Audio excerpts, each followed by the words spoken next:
ఉమ్మడి వరంగల్ జిల్లా వ్యాప్తంగా మహాశివరాత్రి శోభ సంతరించుకుంది. హరహర మహాదేవ శంభో శంకర నామస్మరణలతో ఆలయాలు మారుమ్రోగుతున్నాయి. హన్మకొండలోని సిద్దేశ్వరాలయం, కిలావరంగల్లోని స్వయంభు లింగేశ్వరాలయం, ఐనవోలు మల్లికార్జున స్వామి ఆలయంలో భక్తుల రద్దీ కొనసాగుతుంది.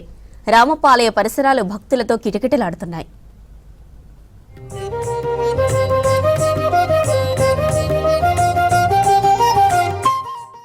స్వామివారు భవానీ సిద్ధేశ్వర స్వామి దేవాలయం ఇది దక్షిణ కాశీగా పేరుగాంచింది.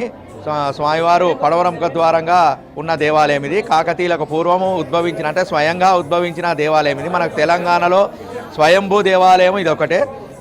స్వామివారు ఉత్తరముఖంగా దేవాలయం ముఖద్వారం పడవర ముఖద్వారంగా నిర్మించినటువంటి దేవాలయం ఇది.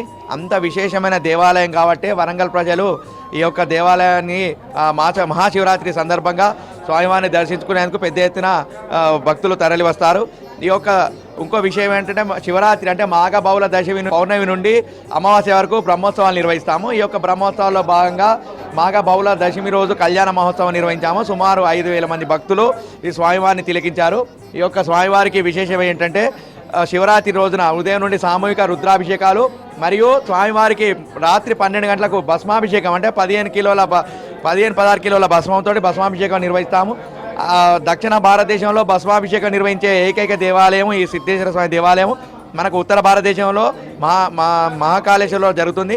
అంత విశేషమైన దేవాలయం కాబట్టి భక్తులు ఈ స్వామివారిని, అంటే స్వయంభూ దేవాలయం కాబట్టి భక్తులు పెద్ద ఎత్తున తరలి వస్తారు.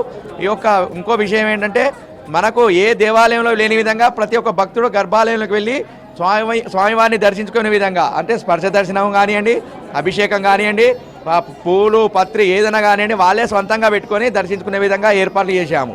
జాగరణలో భాగంగా శివునికి రుద్రాభిషేకం చేస్తూ నిత్యం ఎట్లాగైతే పూజలు అందుకుంటాడో సోమవారం పూట, అదే ఈరోజు మహాశివరాత్రి సందర్భంగా పూజలు చేయడానికి భక్తులు ఇక్కడికి వస్తారండి.